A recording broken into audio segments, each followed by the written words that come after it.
Good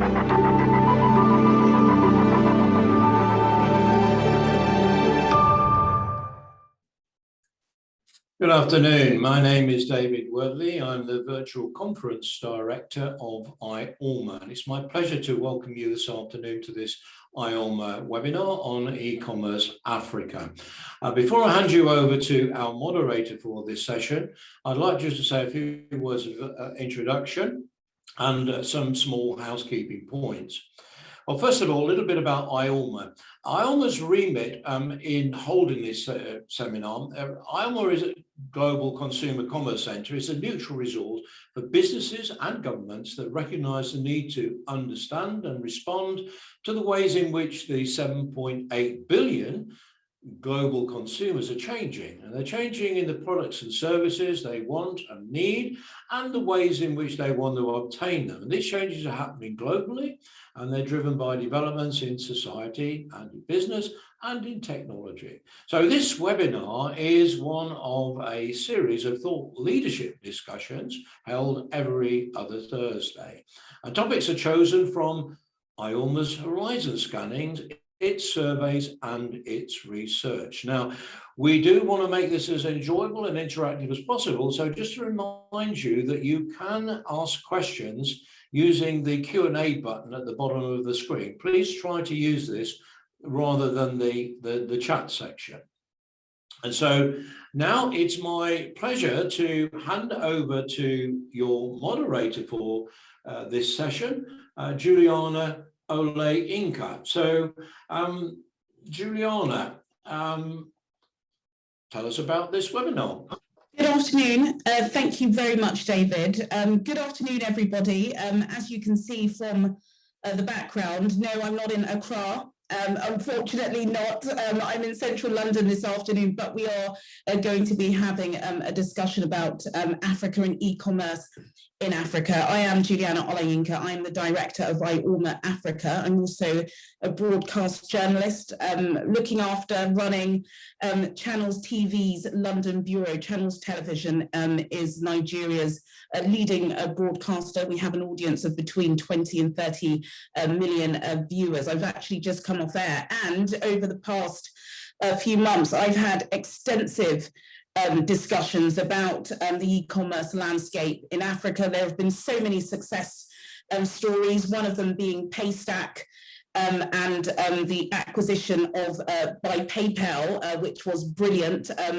There are so many individuals, tech gurus from Silicon Valley, you know, scrambling to the continent, and that's because we know there is just so much opportunity. Opportunity, I think, is a word that is slightly overused when we talk about Africa, but that is the case. And I think, as with all sectors, you know, the pandemic has had its highs and its lows, but I think within Africa, it's certainly accelerated the drive in getting the informal sector online. And we've got a wonderful panel who will be talking about the field and, you know, what they've experienced, what they forecast over the next 60 minutes. It's only an hour, so make sure you do stay online to hear from us. I am going to be introducing the panel. We don't have too much time, so I'm going to first of all show 3 questions. These are 3 poll questions. It'd be great to just read the atmosphere in the room. And whilst we are gathering the answers of those questions, I will be introducing the panel. I'll be introducing the individuals, and they can tell us a little bit about themselves. They're on screen now. First question: e-commerce has grown globally during the pandemic. Do you think this is a permanent shift from shopping locally in Africa? So this pertains to Africa. That's the first question. Do you buy online from e-shops which are not based in your own country? I suppose even those of us outside of the continent can have an opinion on that. And the last question, do you buy products online in a currency other than your own nationality? So if you could answer those questions, and whilst we do that, I'll be inviting the panelists to introduce themselves and what they do. First of all, we have Bolaji Shofoluwe. She is the Managing Director of ETK Consulting Limited. Hi, Bolaji. Hi there, Juliana. Thank you for inviting me. Please tell us a little bit about yourself, Bolaji, and your company. Okay, so I'm Managing Director of ETK Group, Enterprise Trade and Knowledge Group.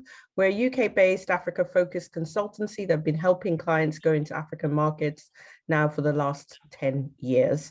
And so we have lots of experience with working with businesses, not just British businesses. We have clients in Europe and in the US and Asia, sort of designing, planning, and implementing their strategy for market entry. Thank you. Thank you very much, Bolaji. Abigail Bundi. Abigail is from Amari Consulting. I believe she is the founder and CEO. Abigail? Hi, everyone. Nice to be here. My name is Abigail Bundi, CEO Amari Consulting, which is an e-commerce consulting firm and full-service agency based in Nairobi, Kenya. Been in this e-commerce space in East Africa for a while now. Just recently involved in formulation of the Rwanda e-commerce policy as well. So happy to just contribute to this conversation and see where e-commerce is going in Africa. Yeah, thank you, Juliet. Thank you, Abigail. We have Shay Hamilton. Shay is the CEO of Tola Mobile. Welcome, Shay. Thanks, Juliana. Hi, everyone. My name is Shay, as Juliana has said. I'm the CEO of Tola Mobile.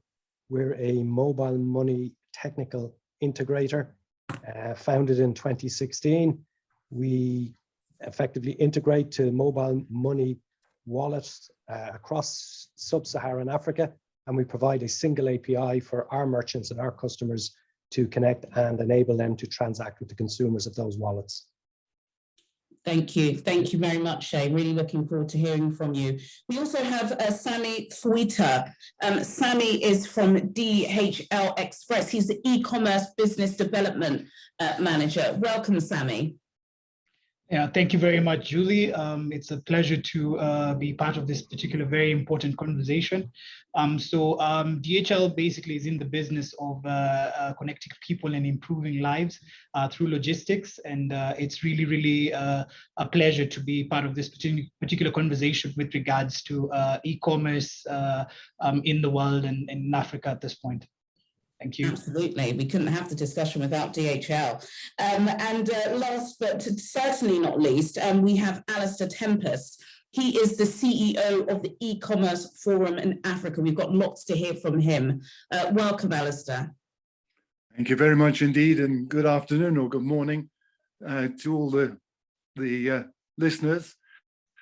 My name is Alistair Tempest. I am the CEO of both the E-commerce Forum Africa, which is a Pan-African body, and the E-commerce Forum of South Africa.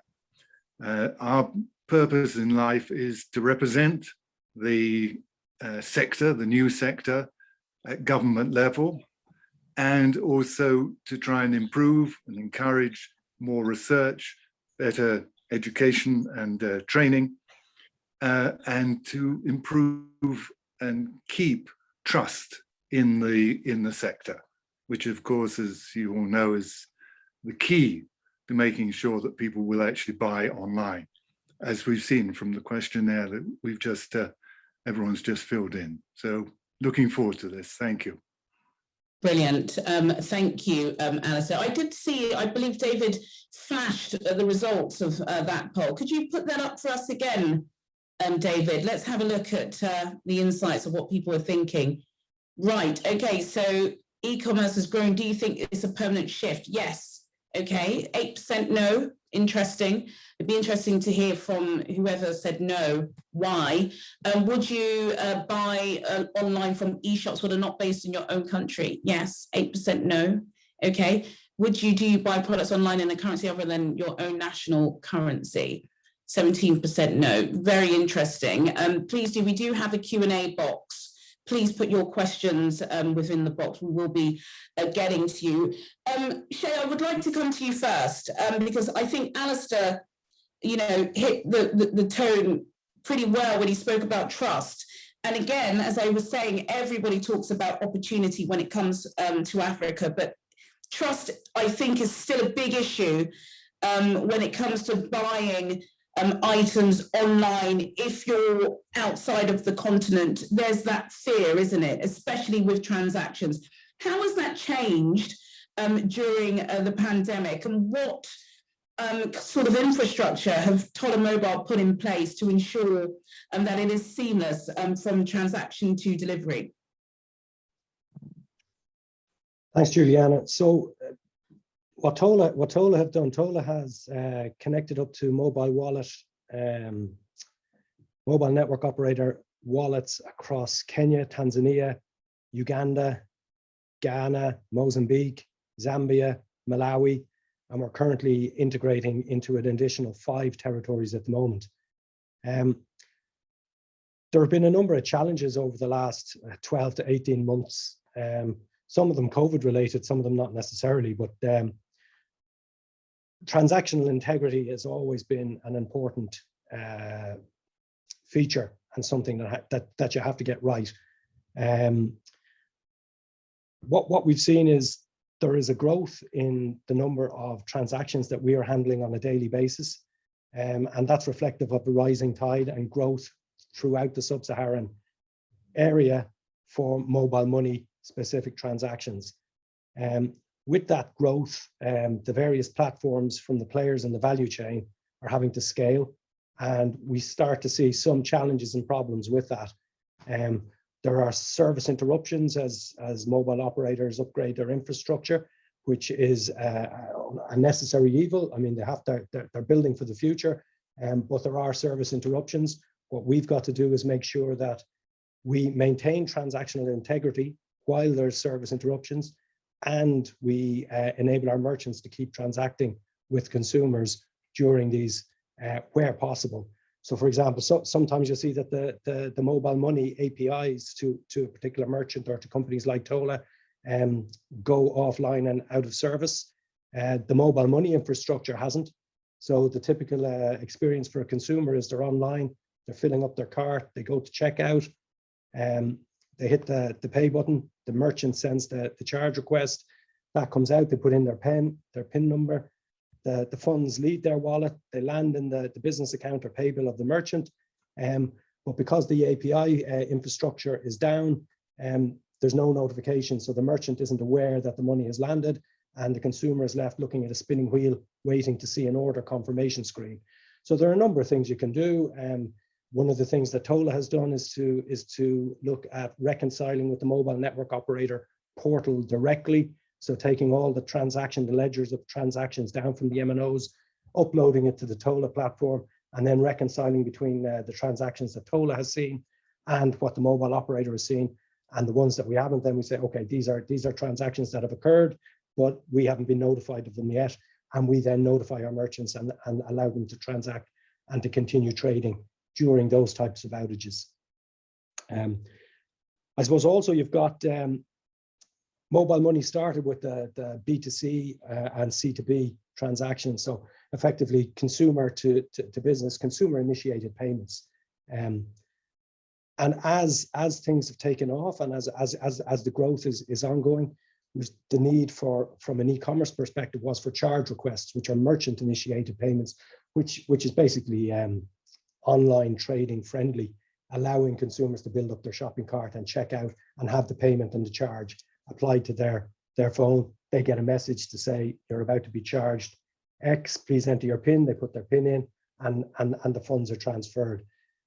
The way that has happened, it varies in different countries, but one of the things we've seen is that the C2B and the B2C infrastructure has been present for many years, has scaled over the years as usage has grown, and then this charge request functionality, this platform has come in alongside it and is new and hasn't had the same level of exposure in the live environment as the C2B and the B2C platforms. And as a result, what can often happen with a charge request is there's latency with that platform that isn't with the C2B platforms, and you can sometimes get a mixing up of the responses, a delay, the latency response you would expect to come back sooner comes back later than one that happened later and whatever. And Goodness me, Shay, I've got to tell you, it's nice to see that you're a CEO who gets his hands dirty, because goodness, the detail in that, you're definitely at your office, aren't you, doing all of the work?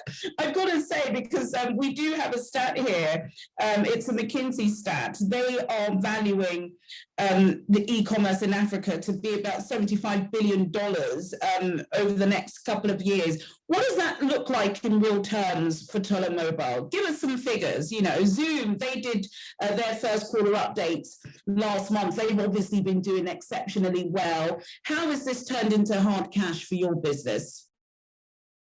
So from a Tolo perspective, we launched our 2016 was when we started transacting, initially in Kenya, and then we've expanded out to the 7 additional regions.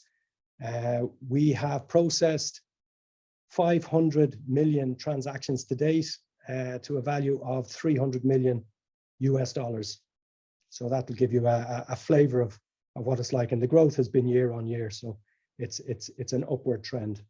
And long may it continue. We will come back to you, Shay, shortly. Please use the Q&A box if anybody has a question for Shay. I want to move quite nicely into another issue. I promise we will get to the opportunities shortly. And we are going to be doing that with Sammy from DHL, because last mile delivery is a massive issue. You know, even here, you know, I've had issues, Sammy, where you order something from Nigeria, you're promised, you pay an exuberant fee to get it on time, it doesn't get here. And this is via DHL to the UK. We're not talking about, you know, inland in Africa, where a lot of borders are porous. How have you overcome some of these challenges where the demand has been so high, you know, during the pandemic? Yeah, so thank you very much. That's a really, really good question, and absolutely true with regard to where we fall as far as the ecosystem is concerned for e-commerce. Logistics has to be there and very important, because I mean, everything is happening virtually, and what you want to see is basically that logistics provider or that supplier actually get that particular good there, because you want to realize the value yesterday.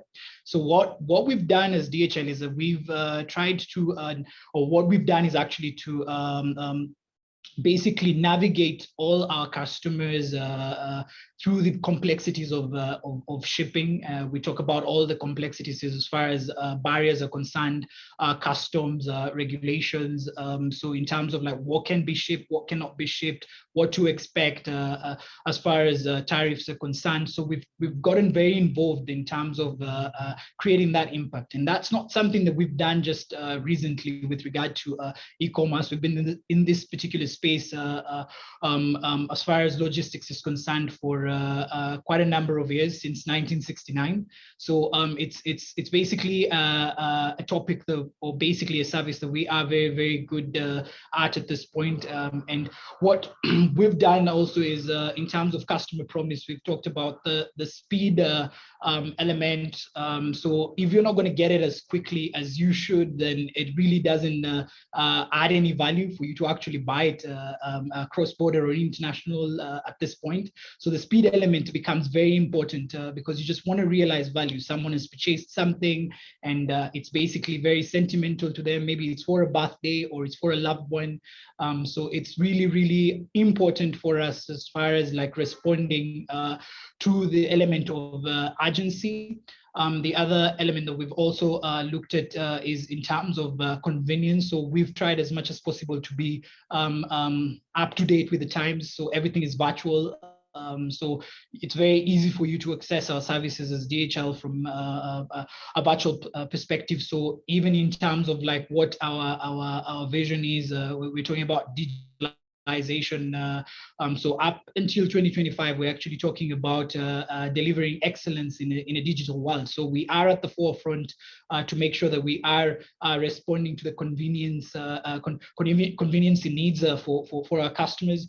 And finally, of course, basically just making sure that we are there for our customers at every step of the way. And what we've done is that we've become more closer to our customers from either a technology perspective or a human perspective. perspective. So I'd say at this point, we've got a work cut out for sure, but we are definitely handling this. We're seeing a lot of growth and are very active in this particular space. Thank you. Your DHL, Sammy, what more could we expect? You work in, well, you cover more than 220 territories across the world, but in Africa, give us an insight on some of the countries where you saw an explosion of growth, where you had to put more resources, and what kind of items are trickier to get across borders? Yes, so I'm going to say, so as DHL, we like to say no one knows Africa better than we do. So we have seen a lot of growth from the West African side of things, Nigeria, Ghana. We've seen a lot of growth from East Africa as well, Kenya. We've got countries like Tanzania as well. So there's quite a lot of growth. And I mean, we've seen an upward trend as far as e-commerce is concerned. So what we've done, I mean, during this particular pandemic, which is really, really important. So our model was different in the sense that we were actually responding to the needs of our customers with speed by partnering with commercial airlines. And when this pandemic happened, then we saw a lot of airlines actually completely halt their services.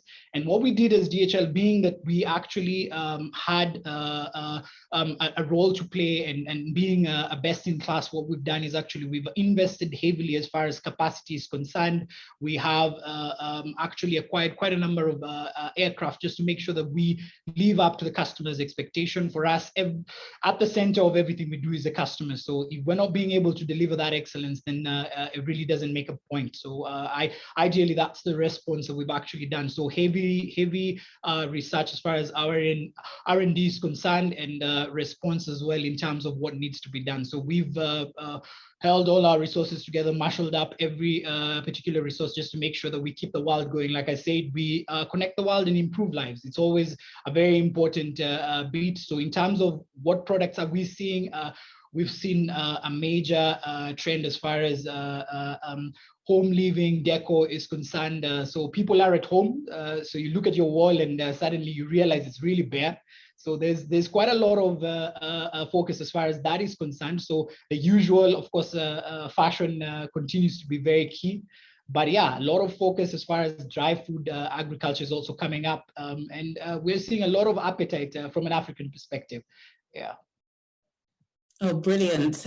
Yes, I don't have a great Zoom background at the moment, but we know Zoom backgrounds have been popular across the world. Everybody's been doing more DIY. It's interesting you mentioned West Africa. We're going to be shifting to East Africa now to hear from Abigail. Abigail, Amari Consulting have been doing exactly what has needed to be done. You are able to take the informal economy, those who wouldn't necessarily be online, and shift them into the digital world. I suspect you've been very, very busy. Thank you for taking the time out to talk to us. How has your past 12 months been? Wow, it's been a roller coaster, to be honest. Really exciting times for the e-commerce space, because what happened for e-commerce when Corona launched is that then we were all forced to get onto the bus, as much as there was a bit of resistance at the beginning and people thinking, okay, not yet. We still have got some time to do stuff traditionally the way we were used to. Corona was here, and before we didn't have any other option, okay? But speaking from a Kenyan perspective, we have a really high appetite for tech. You know, we are the Silicon Savannah. The adoption rate is high. That is on the consumer side. That's a fact, Juliana. That's on the consumer side. But the businesses were struggling. So many businesses had not traded online, and they did not know how to fully. Very few businesses had products or fully functional e-commerce stores. So they took a big hit. So one of the things that we did at the beginning of COVID is that we looked for partners and tried to run what we call the e-Power initiative to just move very many businesses online. And we are glad we got so many partners to come on board. We have so far trained over 2,000 businesses. So we are running training in collaboration with the Kenya Private Sector Alliance, funded by the European Union and UK Aid through Trademark East Africa. So there's lots of goodwill high appetite, like I said, from the businesses, a lot of willingness to learn. We've seen people just now experimenting. We've taught people about pre-built websites, templates that they can use. And interesting to see people just picking it up and running with it. So there is, I think on the consumer side, that has been going on for a while, but for the businesses, there's still a lot that needs to be done. But good progress on that end. Brilliant, and well done for all the work you're doing, making individuals digital literate. But can you explain, Abigail, for those who won't understand, just how difficult it is to get the informal sector online? What are some of the barriers? And can you understand why a few members of the audience don't believe e-commerce can be sustained in Africa? Okay, so first, I think let's just start with attitude and a mindset. Because you have to break through the mindset for it's difficult. It's tech, so it's difficult, so I can't do it. I think that's one of the biggest barriers. So to get people to shift to, okay, and I'm talking the businesses at this point, to get people to shift to, I can actually upload my product and put it online and sell it. So what we have, that's why we start with capacity building. That's why we do what we call the ePower Forum quarterly, where we just get the businesses into one room, and we've collaborated with SAMI and DHL previously on that as well, with also the local manufacturers. So we get people in a room and literally preach and say, this is the new normal, and then try and break it down as simply as possible. Because sometimes also what we do is that we throw big words, and so it becomes a bit intimidating for the small traders and the informal traders. And then the other thing that I've seen actually working is, apart from the awareness, capacity building, and giving them the skills and knowledge that they need, actual mentorship and help. So literally opening a site for someone, uploading their first product, and then walking them through them getting their first order, because e-commerce is really practical. You have to make it practical. They have to make a sale for them to realize, oh, it actually works. So 1 sale, 2 sales, by the time they're on their 10th sale, they are your ambassadors. They're good to go, yeah? But there's a lot of mentorship and hand-holding that is required, especially at this stage. But yeah, I guess if we all just pull together, we're gonna get there, yeah. Thank you for that oversight. I think it's really important because there are so many nuances. We cannot copy and paste the method in the West for the global South. It just doesn't work. We've seen that time and time again. So thank you, Abigail. Alice, I'll be coming to you shortly for an overview. Thank you for answering those questions. We will put them out to the panel. But I do want to come to Bolaji, because Bolaji, you are a bridge between those wanting to invest in the UK, in Europe and America and Africa. Have you seen attitudes change during the pandemic? Because you've had to go online, you know, before, I suppose you could make lots of phone calls and use locals, but a lot of stuff has shifted online. Have your clients been nervous? Because it comes back to that trust thing again, doesn't it? Yeah, absolutely. And talking about trust, you know, I usually like to look at it from a very sort of on the ground level, and look at those who are actually trading day to day and actually doing huge volumes of transactions. Number one would be the market woman or man. Now, when you think about market woman or man, you think about a petty trader, so someone who's just selling a few products or services. But actually, there's some markets, for instance, Trade Fair in Lagos, where you have people bringing in container loads of products. Are they buying these products online? Well, it depends on what you think online is. In some cases, they're doing that transaction via WhatsApp. Is WhatsApp e-commerce? Probably yes. You know, however, that isn't being measured in the broader statistics because that transaction has been done via WhatsApp. So what we're seeing is actually a shift towards traditional and non-traditional e-commerce transactions. You're also seeing, you know, a market woman who has a particular person that they sell to frequently or they buy from frequently, maybe abroad or whatever, is more likely to continue to trade with such a person, no matter what the, you know, the weather is looking like.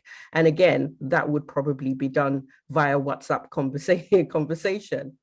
And talking about attitudes, during the pandemic, what we found was that people were actually worried about whether or not their product or service was going to get to its destination, only because they were aware of the infrastructural challenges that had occurred across the continent. Some ports were partially closed. Port workers were working in shifts because of the pandemic. You had regulatory agencies who were partially working from home or not working at all. And so what we had were several bottlenecks that were occurring in actually getting products from one place to another. So it's been a very, very interesting time, even looking at it from ETK's perspective. And then in all of this, the Suez Canal thing had to happen, just to make it a little bit more complicated. So in what we've actually seen over the last few months, particularly during the pandemic, is definitely an uptake of e-orders and if you like, call it e-commerce. But actually, some of them have been measurable while others haven't. And the other thing is, just listening to everyone, I think we were actually bouncing from international trade into Africa and intra-Africa trade, as well as domestic e-commerce. So Kenya, someone in Mombasa, for instance, selling to Nairobi, or someone in Lagos selling to Onitsha, were those things happening from an e-commerce perspective during the pandemic? Thinking about all of those things. And then we can't talk about e-commerce without talking about the infrastructure issues across Africa. So this is another worry and concern for our clients, just the fact that it's not really about, so I'll just give you a case study. For instance, we have a buyer in Europe who's trying to buy agricultural commodities from a supplier in Tanzania at the moment. Sometimes it's around, whether or not they can actually get their produce to the storage facilities in order for them to then send it off to the buyer. So it's really very complex when we talk about e-commerce in Africa. It's really not in the same way, like you said, it's quite nuanced. It's not in the same way that we'll talk about e-commerce in the context of the West. It's really around, some of the things that Abigail talked about, the informal sector, and then some of the things that Shay talked about, where he was talking about trust and attitudes, that sort of thing. A very, very complex discussion. Thank you. Pretty complex, but thank you for simplifying it, Bolaji. And you're right, it is very nuanced. And I was asking myself during your point there, how will this informal sector be captured? Because, I've said it to the guys at IORMA, a lot of the people I speak to, even if I'm inviting them to an event, it's via WhatsApp. We deal a lot with WhatsApp, that's how Africa communicates with one another, which is why Mark Zuckerberg loves Africa. So we will get onto those points. We do have a couple of questions here. I know Alistair has been typing away, so I think I should pose some of these to Alistair. These are umbrella questions. So Alistair, what do you think are the opportunities and challenges for e-commerce in Africa? As Bolaji has pointed out, it is a complex topic, but perhaps you can provide some insight for us. Bolaji, thank you very much indeed.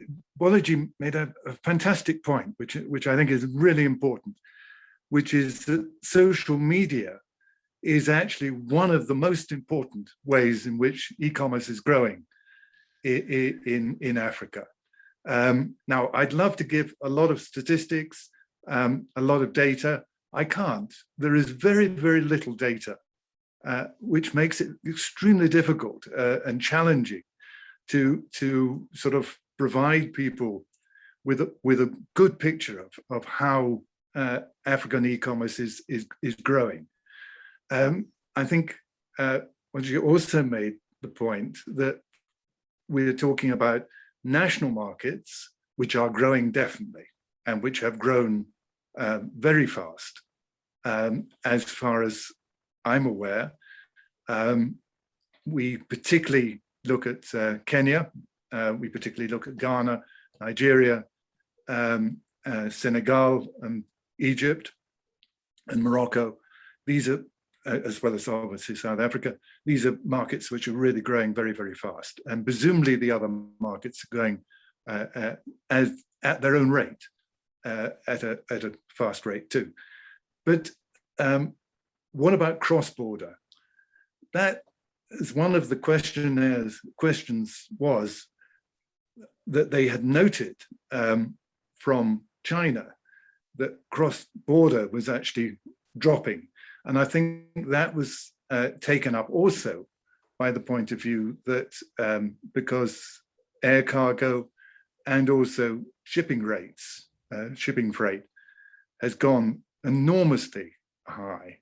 And 20, I think shipping rates, if I remember rightly, from China to West Africa increased by 443%, whereas sending something from China to Europe only increased by 63%. Well, 63% is a hell of a lot, but 443% is incredible. So I think that has made a very, very big difference. And you yourself said that that was one of the big problems with, or big challenges that we are seeing. So do we know what's going to happen? Is any tracking system, someone asked, cross-border in Africa? No, there isn't. We don't know what is being sold. What we're trying to do is we've got together 6 academics. It's rather like herding cats who get academics together. We've got 6 academics together. We're trying to build on that throughout Africa and get a better figure of what's going on. I asked Statistica, which is really the only comparable system providing data on some countries in Africa, and they gave me some very nice statistics, which I can always share with you, but they are very limited, and they're somewhat questionable, I think, sometimes. So we really do need to look into this question of research. Can I just jump in? Because I'm really interested in what you're talking about, the limitations of data. What is the issue with the limitations of data? Who does that affect? It doesn't affect the consumer, does it? Who does it affect? Those who want to make the money? Or so is the informal economy okay as it is what I'm suggesting? Well, the informal economy is always good as it is, but the formal economy does need data. And I believe personally that that is making a very big effect on attracting foreign direct investment. I think that FDI is actually dropping. It dropped everywhere, but it doesn't help us that we don't have this data. Investors need to know what's actually going on in order to make that leap of faith and put their money down and invest in things.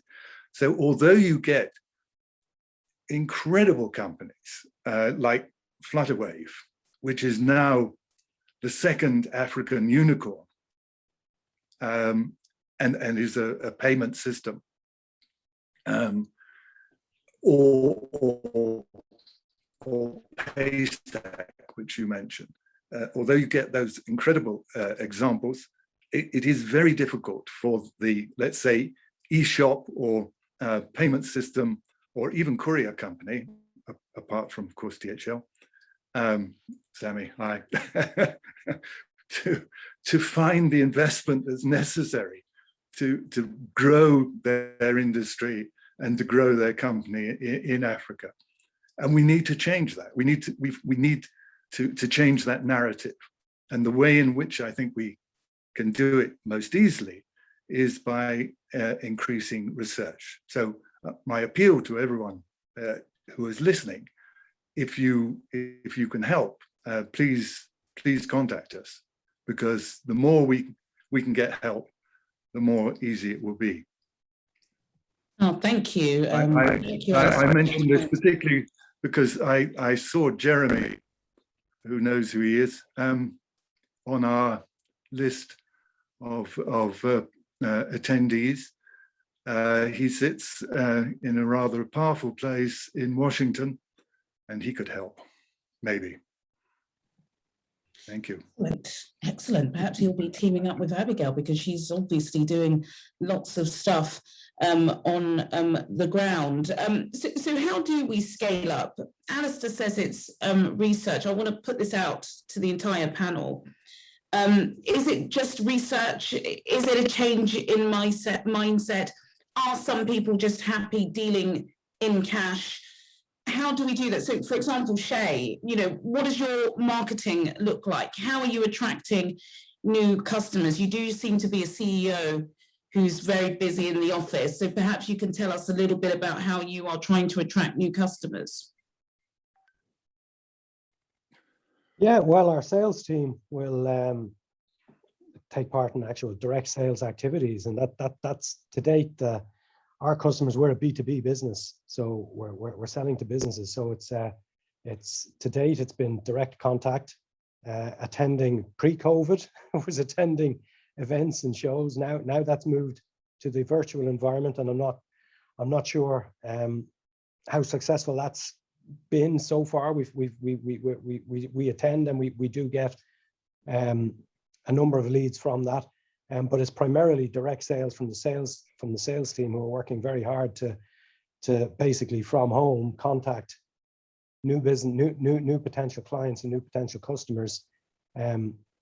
I suppose we have the advantage that if we're connected up to mobile network operator wallets already, some of the lead time is taken out of it for a merchant looking to launch in a region that may not be their own.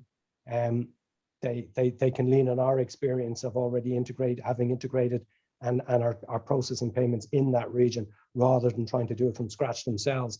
So we've been leveraging on that and on basically our reputation amongst our customer base to try and build that out. I mean, one of our customers, we were talking earlier, and I was saying is involved in selling prescription medicines, over-the-counter medicines, and other pharmaceutical health and beauty products, and their transactions really took off during the pandemic, as you can imagine. So that's been very positive, and it's direct sales is what it's been. We can't wait to get back to traveling and actually getting down, the European-based staff getting down to Africa and meeting with our own African staff and meeting with potential customers in Africa as well. So we're itching to get down, chomping at the bit. Yeah, we can't wait at all. Balaji, please. Okay, I just wanted to re-emphasize or reiterate the size of this market. Even with the lack of data, it is expected that that by 2030, e-commerce will grow to $500 billion in Africa, even without data. Even without data, it's saying that you're looking at Ghana, and they're saying that Ghana has 7.8% or 7.8% of their population shop online. It's about 4.5% in Benin Republic. It's about 5.4% in Burkina Faso. Whoever talks about Burkina Faso when talking about business and opportunities in Africa. But there you go. It's growing. I think the market will self-scale, if that makes sense. So I think it would grow regardless, mainly because of mobile phone penetration. Smartphones are becoming cheaper. Data costs are going down. I think that all of these things will contribute to the growth of the market. And actually, as people begin to see, like Abigail rightly said, you get ambassadors. Once one person has made a successful sale online, then everyone wants to do it. And this is how WhatsApp sales increased in markets, in local markets, where one woman sees that you've sold her local drink to a number of customers just via WhatsApp. Everyone wants to do it. So I think it will self-scale. But I think, like Alistair rightly said, large investors need data. And I think that's where Africa, we really need to work hard, to improve access to data. Yeah, there's a lot of data mining going on the continent at the moment. They seem to have a lot of access to data, but more needed in e-commerce. Sammy, we're going to come to you. I do believe we actually have a little bit of our own data we can put up on the screen. I think David Wortley will help me do that. I know everybody's interested to know, what are people buying? What are people buying? I suppose it depends on how much money you've got. If you're one of the mega rich, you've been getting, food from Harrods delivered, haven't you? But I know most people, it's fashion and beauty that seems to be. Okay, so this is going to show us some internet penetration. Okay, so, it's very interesting. Southern Africa, well in the lead there. Is anybody surprised at that? I'm actually quite surprised that West Africa is so low. I would probably have expected that to be just underneath Southern Africa. Right, 56%. I'm happy for anybody to jump in and comment on this if you're seeing any surprises. This compares, right, okay, internet penetration rate in Africa by region. World says 59.5. There's no source on this, so that's quite interesting. Okay, should we have a look at the next slide, David? Okay, e-commerce retailer's share of total retail in selected African countries in 2020. Okay, that's slightly blurry, but I can just about make out Egypt, South Africa, Kenya, Nigeria, Morocco. Again, gosh, sometimes data does distort, but this is just to provide us just with some overview anyway. Sammy, let's hear from you. I know everybody wants to know what people are buying. I'm not sure if you're going to give us any insight on that, but we do like to know what's in everyone's shopping trolley. Yeah, of course, I'm not going to give specifics, but I'm just going to talk about what we can see happening from the world. So pretty much, we have participated majorly with regards to e-commerce as a sector, mainly as exporters. So one of the things that we have seen through the number of years back is that considering that Africa is actually, most countries are actually net importers, but countries within Africa have a lot to offer the world as far as authentic products are concerned. So let's say, for example, if you think about East African region, we have quite a lot of handcrafted items. We've got a lot of organic products as well, as far as hair, body and skin is concerned at this point. So there is quite a lot of focus as far as these particular products are concerned. And even if we look at from a West African point of view, we're seeing a lot of similar products as far as clothing. We could talk about Ankara. But basically, what I'd say is that there is a lot of appetite out there, considering that if you look at it from an international perspective as well, we are seeing quite a lot of focus in terms of major trade lanes. We're talking about the North America, we're talking about Europe. So there's quite a lot happening, and even in Australia. But what we've seen currently is that there is more appetite as far as different inter-Africa is concerned. And at this point, what I'd say is that this is a big wave. We've seen quite a lot in terms of exporting to the international side. And I like to say, actually, we haven't seen it yet if we think about it from an African perspective. Of course, there are a lot of barriers that actually are impending this particular growth from an African perspective. But one of the roles that we play as far as sustainability is concerned is, of course, we play a part as far as social responsibility is concerned. So we come in as an enabler. We have done quite a lot of this kind of strategic partnerships in terms of collaborating to make sure that we converse and we have conversations that are actually going to foster international trade and inter-Africa trade. So we run a program called Power Up Your Potential, and Power Up Your Potential speaks to every other part of whatever ecosystem you think about, the entire supply chain. So I'd say we're yet to see it. I mean, if you think B2C was bigger, we haven't seen B2B yet. So we're very optimistic, and what we've done is just make sure that we're selling from a customer perspective, selling from an insight point of view. So we make it our business to actually really be knowledgeable and understand what's happening. And I mean, we are privileged and blessed to be operating in more than 220 countries. So even as we speak about data, I think we literally know every single part of the world. If a country pops out today, we'll be there. So, oh, yeah. Goodness. Okay. So, Alistair, you've got your researcher there all packaged and prepared.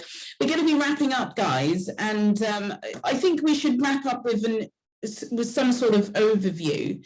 I'll start with you, Alistair. Some of your, projections for the rest of the year and beyond, and perhaps some, regions that has piqued your interest. Thank you very much indeed.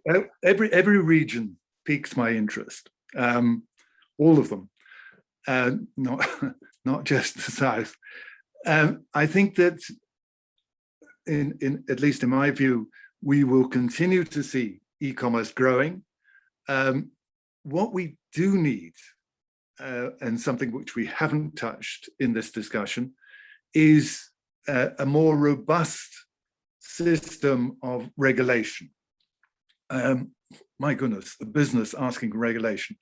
But I really do think that that is necessary. There are only 18 countries in the African Union that have a consumer protection law. We do need that in order to drive trust. If you buy a product, it turns out to be a piece of rubbish, and you live in a country with no consumer protection law, you're lost. And that will not only lose that person for e-commerce forever, but it will also lose all their friends who they've told. So we really need to look at regulation.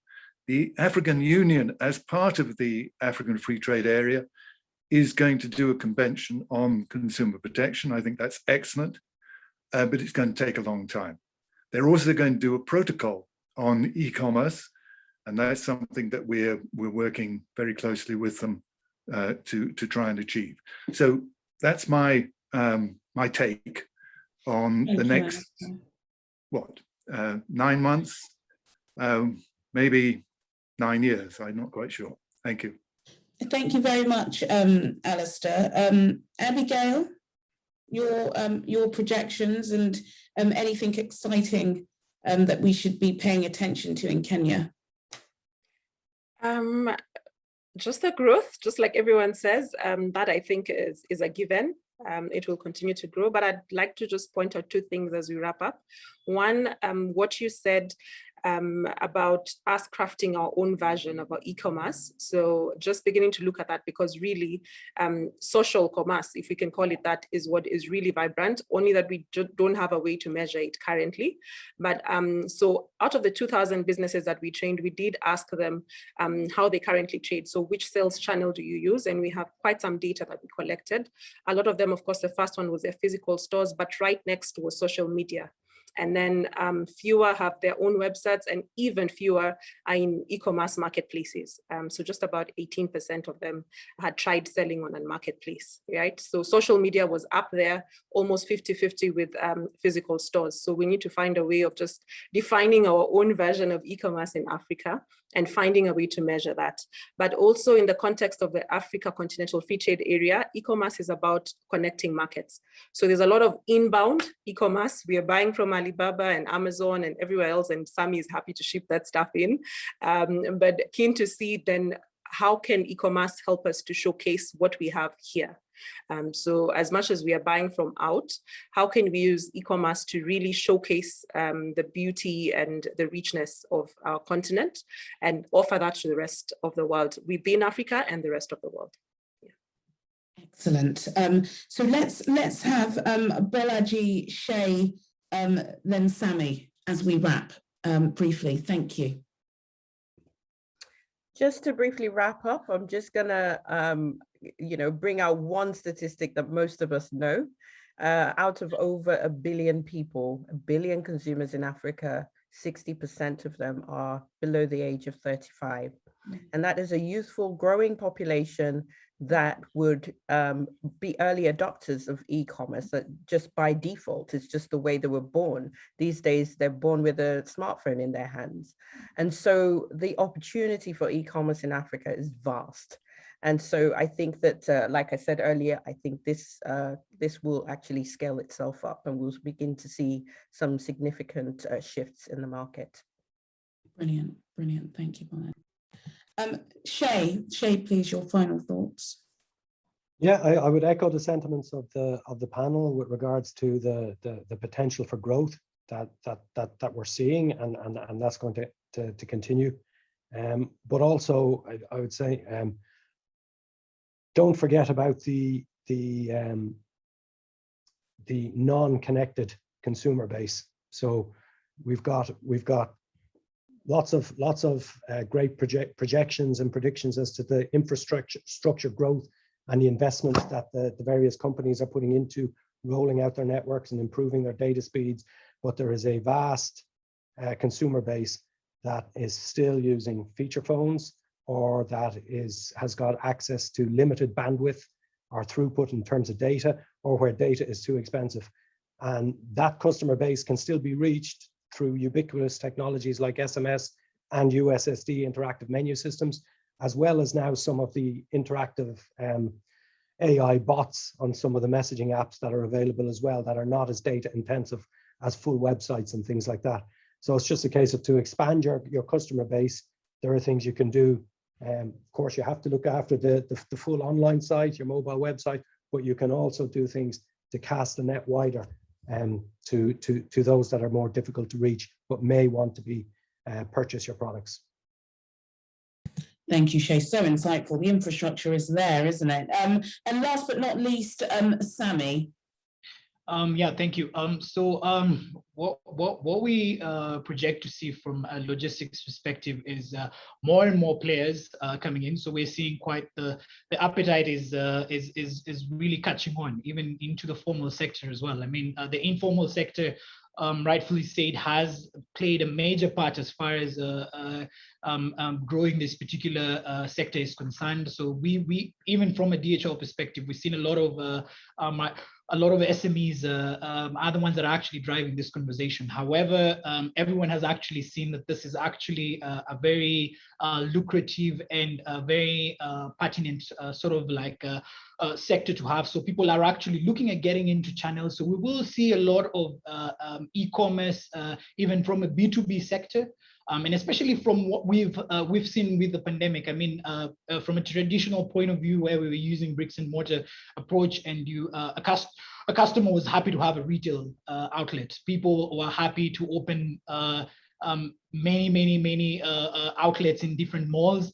We don't see that anymore. The life has really changed. We don't expect it to be the same ever again. So everyone wants to have a part in it and have their business continuing. And that sustainability is going to bring a lot of players as far as e-commerce is concerned.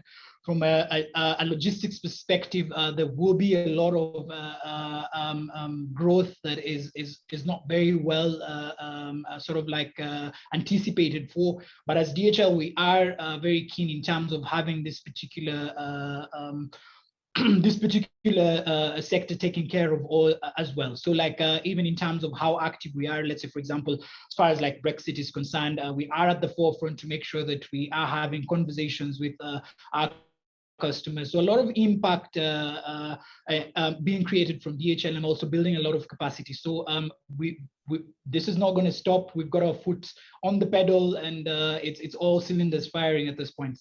Thank you, Sammy. Goodness me, we almost made it without mentioning the B word, Brexit, but you slid it in.